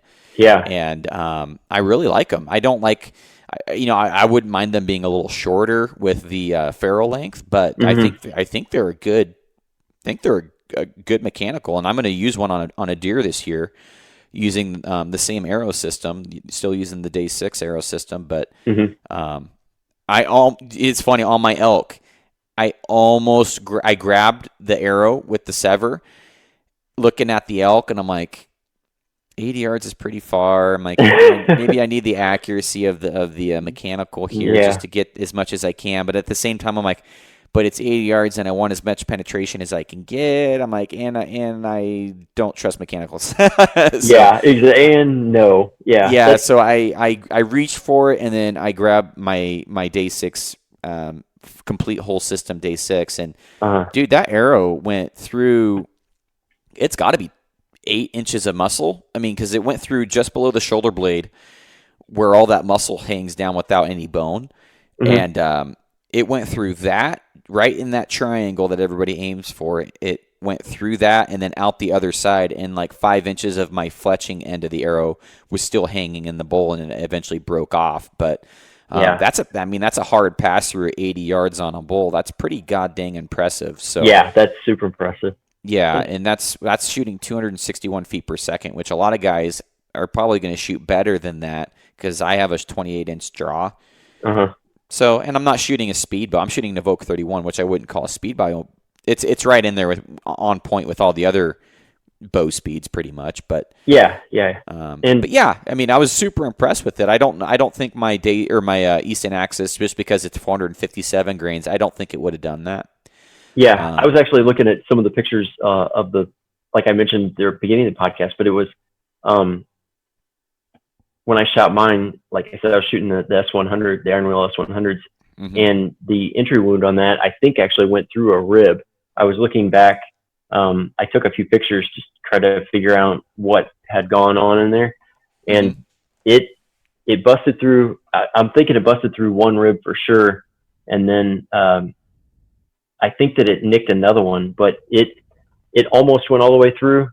Again, it was 26 yards, but my second shot was as it was laying down, it kind of came, through the chest and then out through the back, and it went straight through it. It went straight through it and stuck in the ground, so it was still it was moving pretty quick. I was pretty happy with that. But going back like the next day and kind of looking at the window that I shot through, it was small, and if there would have been there was maybe a half hour of shooting light left, and if there would have been any small branches out there that you can't see, if you're looking, the light isn't great and you're looking, it's dark behind it because of the dark dirt or dark earth behind it, and you don't see some of those branches, and you shoot a mechanical through there. I was looking at that and thinking, man, it could have opened up and thrown my shot off pretty bad. So I was happy with the fix, just because I know it would have sliced through it.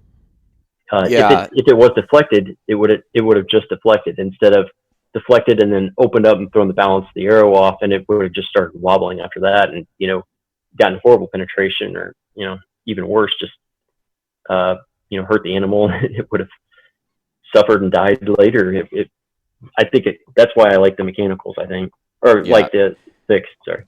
Well, that's a big reason I haven't shot them, is because I shoot through brush a lot. I do. I practice shooting through brush all year round, so I know what I can get away with.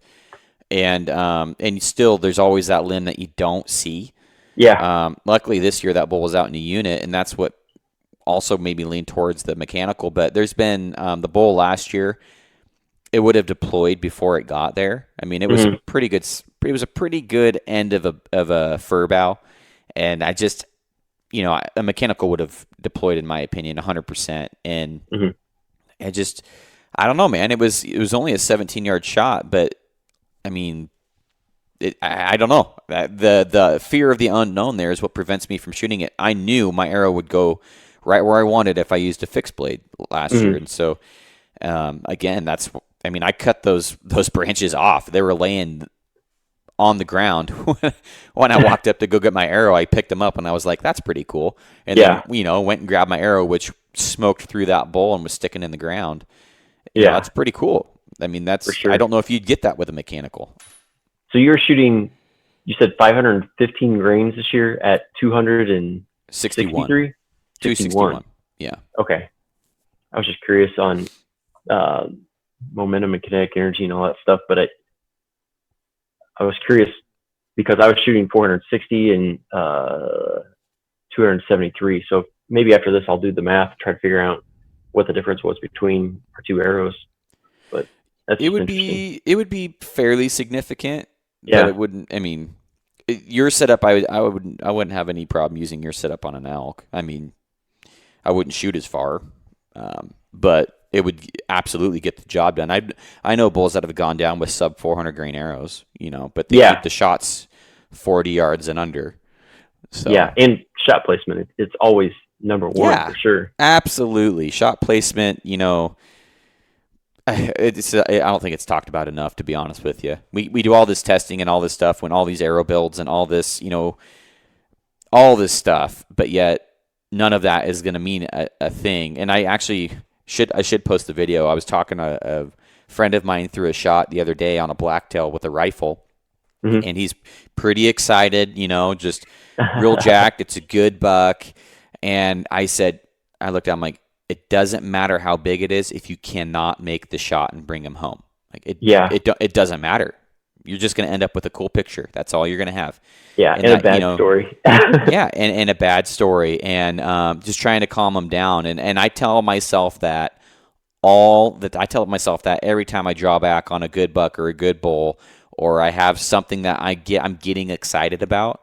It doesn't matter if you can't make the shot. Like you're just going to be one of those guys telling somebody about how big of that buck or how big that bull was, and that got away. That got away. And Yeah. I've had too many of them get away in the past where it's like, man, I should have took my time to range, or I should have took this or that. And just taking your time and making a good shot and just everything that I preach on is why I'm starting to bring animals home consistently now. It's like there's a reason I range everything. It's because I shoot and I've shot unmarked, and guys are like, oh, well, that's a lost art. Yeah, sure, it's a lost art. But what's also becoming a lost art is shot placement. So yeah, everybody wants a giant broadhead that'll kill it no matter where you shoot it, and that just doesn't exist. Yeah, exactly. And I don't think I've ever hit anything in the shoulder ever. Period. I've made shots far back. I've made not great shots, but I've never actually ever hit anything in the shoulder. And usually my misses are up or down, not left or right. So, and that's because range or something like that. But yeah, I mean, I'm proud of that. And now that I said that, the next animal I shoot will probably be smack dab right in the shoulder. But zero penetration. Just it'll stop and yeah. Well, I've got friends that shoot heavy arrows on, because the blacktail are 140-pound blacktail's a pretty good blacktail. You can get them bigger than that, but that's 150-pound blacktail's pretty average. Maybe even smaller than that. And so you can aim for the shoulder and with a good arrow and broadhead, you'll get through, no problem. Yeah. Your guys' whitetail over there are bigger though, aren't they? Yeah, I mean the one that I shot was pretty small, but up in Wisconsin where I was at, I think that they get much bigger than that. And here in Indiana, they do decent. I think there's a few monsters out there, but they're, like I said, they're not doing anything right now. It's just too hot. But I was curious, what site do you shoot? Sorry to jump topics, but I was thinking about mine now, and honestly, I was thinking about that because when you were talking about getting your shot placement and all that stuff, I was like, I'm thinking about which site I would get, and I looked around for another 4-pin just because I like that setup. But which site are you shooting? So I've been shooting the Fast Eddie and the Fast Eddie XL models the last couple years. Both sliders. Mine's a 3-pin. You could very well custom order a 4-pin from Spot Hog if you wanted. If I was going to suggest somebody a site, it would either be a Black Gold right now or a Spot Hog. Those are probably my two top brands, just because they're both built really well. Yeah. And you can find them all over the place. I mean, and they have a good warranty. Both of them stand behind their products. Spot Hog really does. I've used their stuff before. But I've really drugged my Spot Hog through this shit. Like this year when Anthony shot his bull, dude, I was like, I got to go check my bow after this. There's no way it's on. And everything was perfect. I mean, I drug it through some crap this year. I mean, I'm really hard on my gear. Not only because I trust it and I spend the money to have shit that's going to stay in the same spot, but the stuff I hunt is also hard on the gear. So yeah, you have to be hard on the gear to get close to it, right? I mean, you have to crawl to get to certain locations. I mean, I had a stock a few years ago. It was like a couple 100 yards on my belly, and I'm just kind of scooching my bow through the dirt and just that shit's really hard on your bow, your strings, your sight fibers, everything. And so, me personally, I like the Spot Hog. I'm partial to them. They're from Oregon, which is another reason I back them up more than other sites. But Trophy Ridge is good, but they have a lot of cheaper stuff out there too. And so Spot Hog, all the Spot Hog stuff right now, they use good materials. There's no plastics really. There's no anodized plastics or polymers or anything really. So that's mainly why I use them, is because I can just say Spot Hog and know that they're all pretty durable. Yeah, so. My buddy just got a Spot Hog, and he was telling me, he was like, I told him what had happened with mine, and I was like, I don't know how it moved. I still don't know how it moved, but I was telling him, and he was like, oh man, you got to get a Spot Hog. He said, I could take mine off right now and drive a nail with it and put it back on my bow and it'll shoot fine. Yeah, I totally agree with that. Yeah, and the downside is they are heavier. They are expensive, but they are heavy, and I don't really like how heavy they are. There's a reason I don't shoot the Tommy or the Hogfather. It's because they're heavy. Yeah, So just the weight with it. yeah, and so I like the Fast Eddie. I like the Fast Eddie XL even more. But I hunted all year minus the last animal I shot was with the Fast Eddie XL. But outside of that, I shot all year with the Fast Eddie, and I liked it. It was just fine, and it was lighter than the Fast Eddie XL. So Yeah. I'm trying to get my bow weight down a little bit because these bows are getting so darn heavy anymore. And Yeah.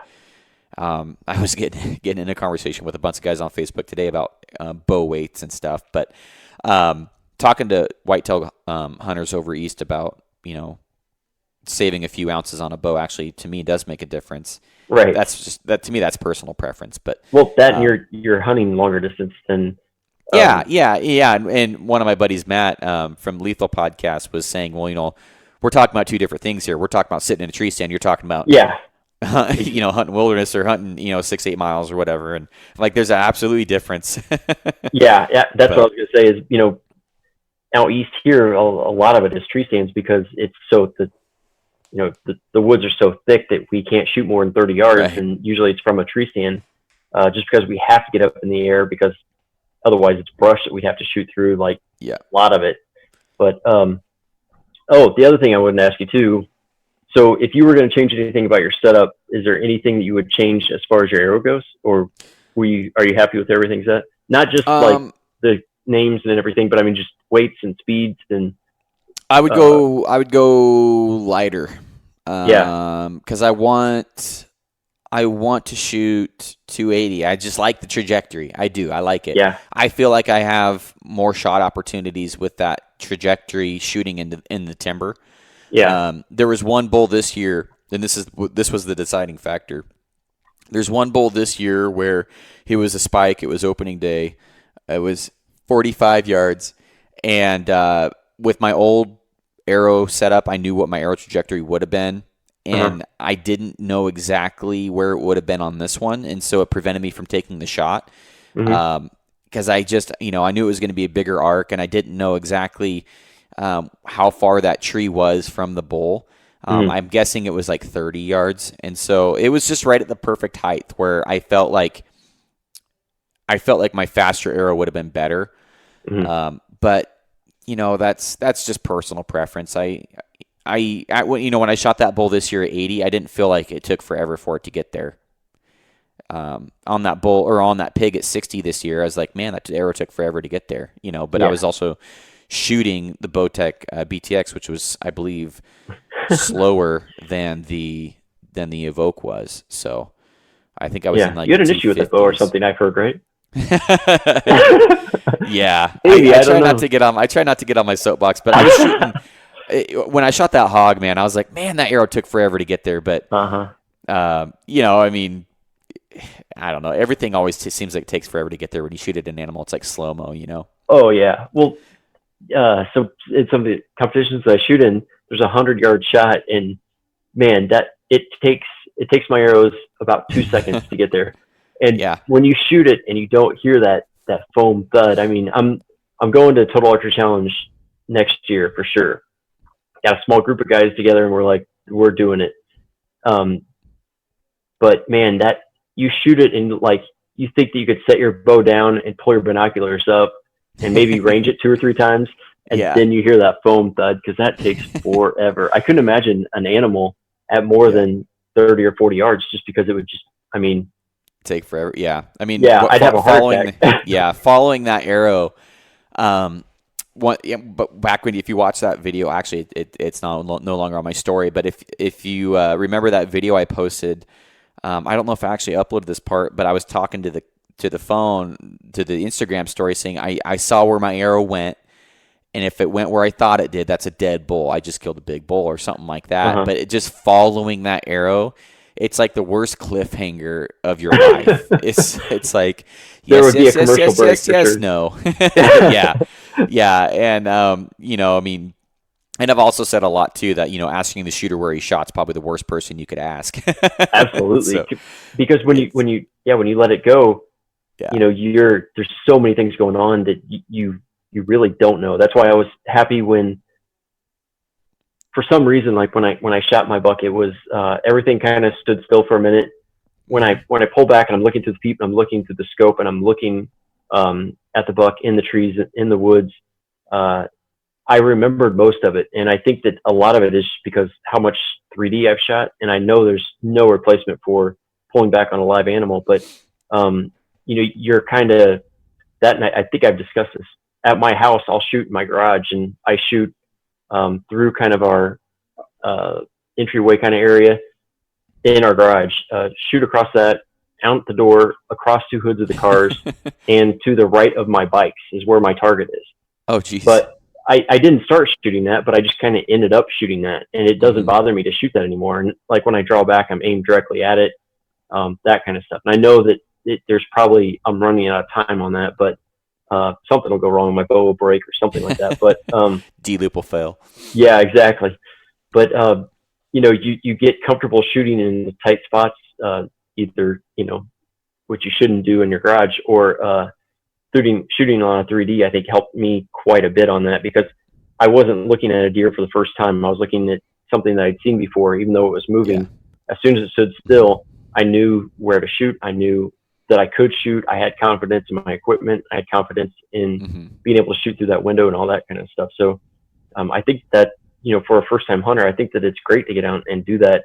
Not only that, but you're shooting in a 3D, you're shooting uphill and downhill, and your feet aren't perfectly level and on a nice solid pad and all that stuff. So that's one thing. But yeah, no, I totally agree, man. And it's just about building confidence out there. I want to shoot a lighter arrow, honestly, so I can shoot farther at those tack shoots or those mountain challenge shoots, because you'll get 120-yard shots.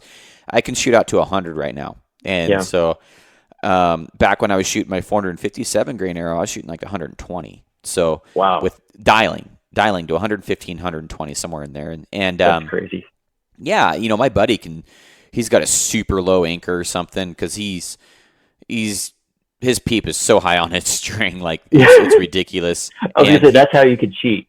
Yeah, and he shoots freaking far. Like, I mean, I'm not saying he's shooting accurately far, but he can dial really freaking far. And if I'm going to be shooting, or at least competing at one of these shoots next year, which I really want to shoot just to see what I could put up against with some of these other good shooters, I want to be able to actually dial, not hold over, because a lot of these guys are dialing out that far, and if you're going to actually compete, holding over that far, I just don't think you're going to be competitive versus these guys that are holding right on dot. So. Oh yeah, I agree. And that's, so like with my setup, like I said, I'm shooting 460 grains, and that is one thing that I would do, is probably go to a lighter arrow if I could. But with the combinations that I have now, it's not really an option, because if I drop down to a lower spine, if I put whatever I put in the front of it, I would be my spine wouldn't be right. And then if I go to 300, I have to put the 55 in it in order to get it to where it needs to be. But ideally, if I could, I'd love to shoot about maybe a 430, something like that, just to be able to shoot down a little bit further.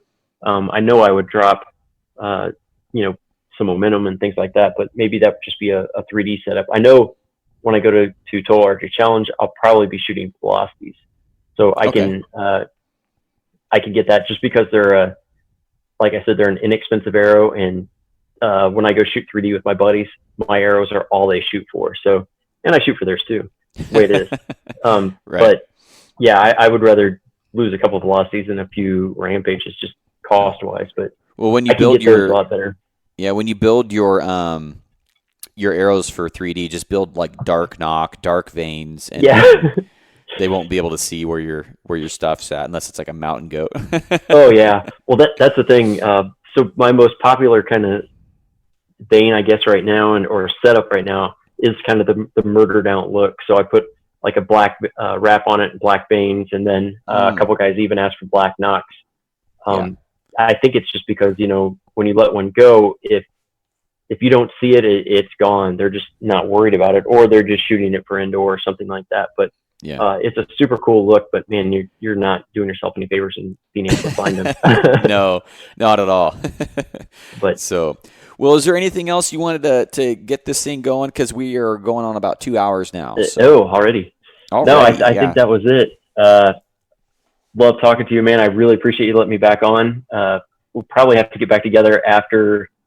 I bet you're going to get another animal, and hopefully I do too. So we get back together and discuss those stories, and maybe talk some more arrows if we learn something new in those experiences. But yeah, I really want to see if we can get you some day 6 in your hands. I just want to hear from a builder's perspective what you think of them, and then also I want to get some experience with those new Sirius arrows as well. Yeah, for sure. Yeah, that'll give us some more to talk about. If you want to send them to me, I could check them and then send them back to you. So yeah, no worries. I'll try and get some in the mail to you or something. I'll send you a couple of the ones that are too weak of a spine for me. So. Yep, those would be great. I talked to Brian once, and I think he was going to send me a few out, but it's hard when you're working and I've done it too, where it's like, oh, okay, I'll get those right out to you, and then it's like, oh crap, that was 2 weeks ago.